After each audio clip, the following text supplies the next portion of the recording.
Hey, everybody, and welcome to Here's the Scoop from NBC News. I'm Yasmin Vasugian. Coming up in the show today, lawmakers are taking aim at sports betting on prediction markets. Up first, though, our top story.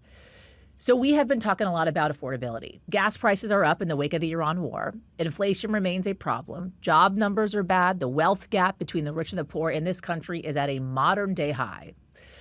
So we wanted to talk to our senior policy reporter, Shannon Pettypiece, who has been looking at this as part of a series called Unaffordable America. And she's joining me now. Hi, Shannon. Hi, Yasmin. So this project that you've been working on, Unaffordable America, it is a year-long look at rising economic inequality. Break down how you guys conducted this reporting and your kind of biggest top-line takeaways. Yeah, I think one of the things I've set out to try and answer as a reporter, even over the past couple years, is this dichotomy we seem to have between economic numbers that show a relatively decent economy. Unemployment's not historically high. Inflation's getting a little better, yet over and over again, we see consumer surveys, public opinion polls of people with a really negative view of the economy. So we're trying to answer that. And what has started to emerge is really a tale of two economies. You have the wealthiest households in this country who have done really well over the past year. They have seen their growth grow at double the rate of the typical American, and a lot of that being driven by gains in the stock market. And at the same time, you have everyone else who is facing a tighter job market, who is still trying to adjust from a housing market disrupted by the pandemic, and who now has sort of an ever-increasing number of other obstacles they're having to face, whether it's tariffs or, like you mentioned now, rising gas prices. And so what we've kind of done to go about this is we looked at data and we looked at sort of real life anecdotes that we were hearing from people. And not just a couple anecdotes, but hundreds of them. I was struck, though, by how many people who are making what we would consider a pretty good household income, two people working, $200,000 a year combined income, or people in very stable careers, nursing, teaching, good white collar jobs, who had such a almost despondent or hopeless view of their economic situation. So we're seeing in your reporting some of the key metrics that are emblematic of what is happening in this wealth gap, right? The rich getting richer, the poor getting poorer. We're talking about costs for everyday necessities like groceries and electricity are rising. Unemployment is up. Job openings are down. 2025 was the weakest year for job growth since 2020. Housing prices are rising faster than wages. It's getting harder for everyday Americans to literally go about life. You mentioned you've been speaking to folks. What are they specifically telling you about how they're faring? I mean, I heard from a lot of people telling me they feel like they just can't afford to do some of what they view as everyday basic stuff for themselves and their families that they did growing up. I spoke to a nurse in the El Paso area. She talked about feeling like she can't even take her kid out to the movies. I talked to a teacher in New Jersey about how she wants to be able to take her daughter to vacation in Cape Cod like she did growing up as a child, and it's completely out of reach. She's a teacher with 20 years of experience. She said she would essentially be homeless if she wasn't able to live with a partner and have someone to split the rent with, because getting by on a teacher's income in New Jersey, even with 2 decades of experience, isn't enough. And I talked to a lot of people struggling in this job market too. Unemployment is relatively low. It's not at some sort of red alert level, but I talked to people who are struggling to find jobs for months. I talked to a man in the country music industry who had been laid off. He's trying to do freelancing, but even just trying to get his foot back in the door in any basic way has been a struggle. I talk to people who can't get jobs at Target or Trader Joe's. They're willing to do anything. And one woman told me she always thought if she got laid off, okay, she'll just go get a job at Target, and was kind of shocked to find out that they never even got back to her. And again, these are people who told me they feel like they did everything right. A large majority of them went to college. They had experience in the job market. They were working, or they had been aggressively looking for work. They had savings that they were living off of. Some of them owned a home, and they still feel like they can't get ahead. And I think one thing that struck me too in talking to people was that in my past reporting, when I would talk to people like during the Great Recession or during COVID, people knew it was a moment, that this was particularly bad, but that it was a moment, it would pass, we would come out of it, we would recover, there'd be something on the other side. Now people don't know what there is on the other side. And I think maybe that is where maybe some of these more extreme political views creep into for people. You mentioned COVID, which I think is important because we have been talking about this growing wealth gap for quite some time. Honestly, since when I began journalism, I have to say. So 2+ decades at this point, right? The wealth gap has been growing and growing, but it was accelerated during the pandemic. Why is that?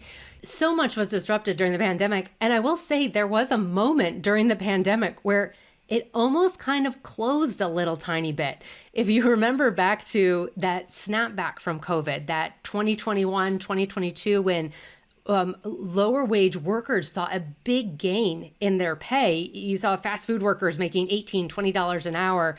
Employers were desperate to get people back to work. Tech companies went on a hiring spree. So there was sort of this moment, and not just with wages, but with stimulus checks and government benefits that were a lot more generous, healthcare subsidies, extended unemployment that a lot of people benefited from. And so you kind of saw a little bit of a shift there. Then obviously that trend was reversed. And we, of course, had inflation, supply chain disruptions. We've had a housing market that has just not continued to build to keep up with demand, and other systemic issues that have persisted, like around healthcare costs. Now we have tax law changes that disproportionately are benefiting the wealthy and cutting programs for the lowest earners and not giving as generous tax breaks to these middle income working class Americans. So let's draw on that a little bit more, because so there was an acceleration, it seemed, COVID, post-COVID. And then now that President Trump is in the White House, there have been some policies that have been enacted that have seemed to exacerbate this growing wealth gap. What kind of impact is that having on this wealth gap, on the rich getting richer and the poor getting poorer? When I talk to economists and tax experts specifically about the changes in this tax law, which a lot of people are going to start seeing firsthand when they file their tax returns, there are certainly benefits to middle working class income, typical households with things like a reduced tax on overtime, reduced taxes on tips, some tax benefits for Social Security. But the size of those is really dwarfed by the tax advantages that are going to the wealthy. You'll see a wealthy household making $500,000 to $1 million getting an extra $21,000 in their tax returns on average, while your more typical middle income household is maybe getting an extra $1,000 or $2,000 in their tax returns. And economists just say that the changes at the bottom are not really going to be enough to move the needle, and that tax policy over the decades has repeated this trend, where while you do see some benefits to those lower down, the vast majority of the tax benefits are going to the wealthy. There is this core American belief, it's why so many immigrants have come to this country for so long, that if you work hard, you pay your dues, you get ahead, you make money, you buy a house, you support your family, you get all the things, right? All the things that you want to survive and to thrive.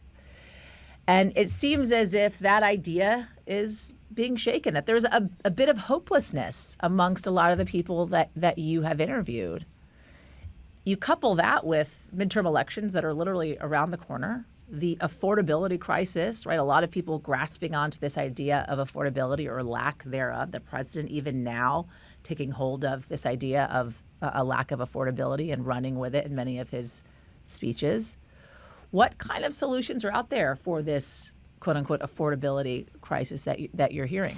Well, and yeah, I will say on the public opinion poll end of things, certainly we've seen President Trump's approval on the economy slip. It used to be one of his strongest selling points with voters, or most popular positions with voters. That has been slipping. We've seen in numerous polls now. The Democrats don't fare much better. Voters also have a pretty negative view of their ability to handle the economy. So I think that does leave a lot of voters in a hard spot as what to do about this.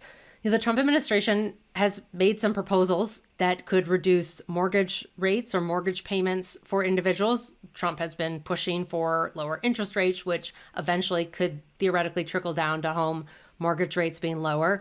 They've talked about things like savings accounts for children, these Trump accounts where you can put money in and over time it can really compound and grow. So something like that to help give the sort of future generation a little bit of retirement savings and cushion early on. But the big solution, I would say, coming from the left and Democrats at this point is that tax on the rich. And they have a number of specific proposals to go after that income, all the way from, how stock options, dividends, inheritances, transfer of wealth, and all of that is taxed, which then could be redistributed in their plan to middle income or regular everyday Americans, either in the form of tax cut or social programs to take some of the burdens off of people when it comes to things like healthcare or student loans or their retirement. Shannon, Pettypiece, thank you. Thank you. So your bracket might be busted, but we're still in the middle of March Madness. Americans are expected to wager $3.3 billion on the NCAA men and women's tournaments, according to the American Gaming Association. And that is just on sportsbook bets. That number does not even include prediction markets. Platforms like Kalshi and Polymarket that have soared in popularity here in the United States over the last few years. During the week of the Super Bowl, they drew in, get this, over $4.5 billion in trading volume, largely because they are regulated differently under the CFTC. It allows people to effectively place bets in states where sports gambling is otherwise banned. But that could change. So some states are actively working to rein in prediction markets, and a bipartisan bill was introduced on Monday in the Senate that would ban sports betting on prediction markets altogether. So why is this happening now? And what effect could this have, including on professional sports? So joining me now is NBC News national reporter Suzy Khimm, who has been following the story for us. Hi, Suzy. Hi, thanks for having me on. It's great to have you. So a lot of people have heard of Kalshi. They have heard of Polymarket. But for those who don't necessarily know how these things work, right? Explain how these prediction markets actually operate and the size of the economy, the money that is being spent across the board on these prediction markets. Basically, a one main distinction between prediction markets and the things that most people would recognize as sports books, FanDuel, DraftKings, those folks that advertise kind of all the time when you're watching a professional sports game. So prediction markets are different in as much as you are not placing a bet against the house. In a traditional sports books, they are setting the odds. You are deciding whether or not to accept them when you're placing a bet. In a prediction market, basically, there are two sides of this. You're essentially, someone is offering a price, another consumer is saying, okay, I bet that, this team or another will win or lose. And you are taking the other side of that bet. The way that prediction markets make money is not if you win or lose. They are taking a transaction fee. So basically, every time you are buying or selling, they take a little piece of that for themselves. Versus a traditional sportsbook, DraftKings, FanDuel, all of that sort of stuff, you are betting against the sportsbook. So if you lose, they win.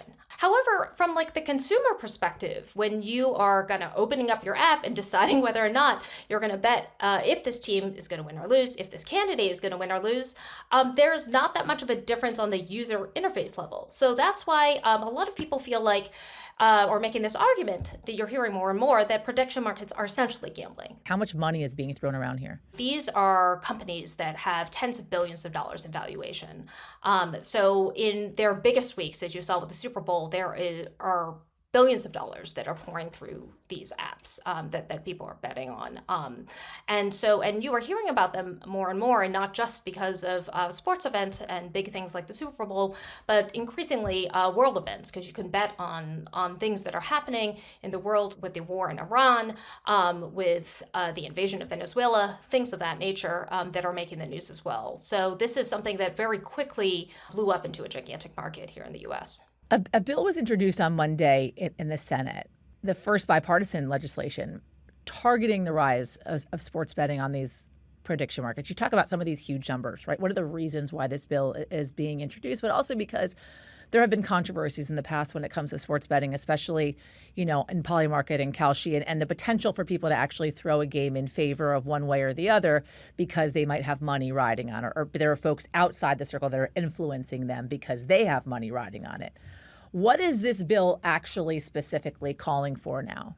So this bill, which was introduced by Senator Adam Schiff in California and John Curtis in Utah, would essentially ban sports events related prediction market betting, as well as anything resembling casino games like online blackjack, roulette, that kind of thing, on prediction markets in a federally regulated entity. So right now, prediction markets, unlike sports books, are being regulated on the federal level by federal officials at the Commodities Future Trading Commission.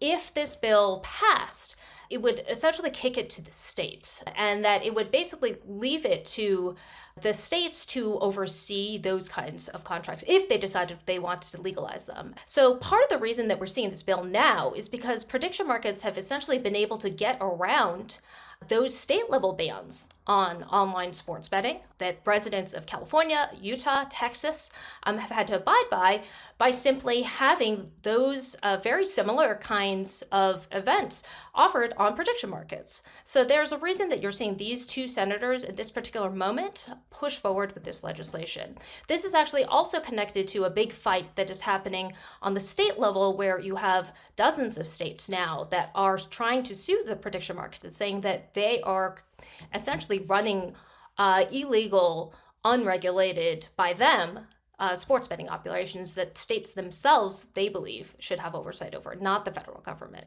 It's also significant because the Trump administration has come out very much in favor of trying to allow these prediction markets to operate the way they have, and saying that this is not something that states should oversee and that states should basically get out of the way. How are these prediction markets responding now? So it's interesting to notice what we've seen in just the few days that since this bill has been released. First of all, the prediction markets have attacked this bill, saying clearly this is just the influence of traditional casinos, the traditional gambling industry that's mad that we are now offering something that is taking customers away from them. But alongside that, we are also seeing both Polymarket and Kalshi saying that they are coming forward and being more proactive about going after insider trading on their platforms. That they are saying that, hey, for in Kalshi's instance, saying we're not going to allow political candidates to bet on their own campaigns. We're going to take steps to ensure that athletes are not betting on the games that they themselves are playing in, because we don't think that that is fair. And essentially, these companies are trying to say, hey, we're being responsible. We understand that people are concerned about certain kinds of trading, certain kinds of activities on these platforms, and we're going to do something about it ourselves. And essentially, the implicit message is sort of being, you don't need to regulate us in that way, that we, in fact, are being proactive and responsible and trying to do something about some of the activities that folks are concerned about right now. So you also, though, have these now professional sports organizations that are saying, okay, we're not going to fight them. We're going to possibly join them. They've announced partnerships with some major prediction markets, including the NHL, Major League Soccer. You have an NBA star of the Milwaukee Bucks announcing last month that he has become a shareholder in Kalshi. Just this week ahead of opening day, Major League Baseball announcing they were joining with Polymarket and the CFTC. What do we know about how these leagues and players partner with these platforms, what they mean by partnership? What is the potential effect of a federal ban if Congress is able to pass this legislation? So it's really interesting to notice, again, the timing of these announcements. Initially, when these prediction markets were taking off, basically the major sports leagues, athletes and so forth, just kind of standing on the sidelines. You were not seeing immediately out of the gate these kinds of partnerships and sponsorships we've seen so much of with the traditional sports books. But increasingly, you are seeing more and more of these deals getting struck. Part of what is happening here is not just saying, oh, hey, we're going to sort of advertise with you guys or let you guys sort of use the name MLB or NHL. They're saying that part of this is a data sharing agreement, that they are going to try to basically give them access to internal data and information they have in case there might be anomalies, there might be suspicious activity. Again, this is sort of along the lines of these companies saying we're trying to be more responsible about catching things that look suspicious, activity that looks suspicious along those lines. But clearly you're also, it's hard not to look at this as you're seeing the sports leagues, seeing where the winds are blowing. They're seeing where billions of dollars are going in terms of sports bets. They're seeing, athletes, as you mentioned, Giannis Antetokounmpo, who is one of the biggest stars of the NBA, saying he's not only promoting this, he's an investor. So you're sort of seeing that, listen, sportsbook may have maxed out the amount of advertising and sponsorship, the amount of juice they're going to be able to squeeze out of that. So hey, prediction markets might be a new venue. And it's interesting because you're actually seeing sportsbooks themselves opening up their own prediction markets. Clearly, this is a very competitive space, and folks believe that there's advantage and money to be made by going in this direction. Suzy, Khimm, thank you. Thanks so much for having me on. By the way, among the millions of entries in the ESPN Bracket Challenge and in the contest tracked on the NCAA's official website, there are no perfect brackets left on the men's side, and only one remaining for the women's NCAA tournament. That so far flawless fan has selected Texas to win it all. So if that perfect person is listening, the team here at Here's the Scoop is rooting for you. All right, that is going to do it for us at Here's the Scoop from NBC News. I'm Yasmin Vasugian. We'll be back tomorrow with whatever the day may bring. And if you like what you heard and you saw, press the subscribe button. We'll see you tomorrow. We thank you for watching, and remember, stay updated on breaking news and top stories on the NBC News app or watch live on our YouTube channel.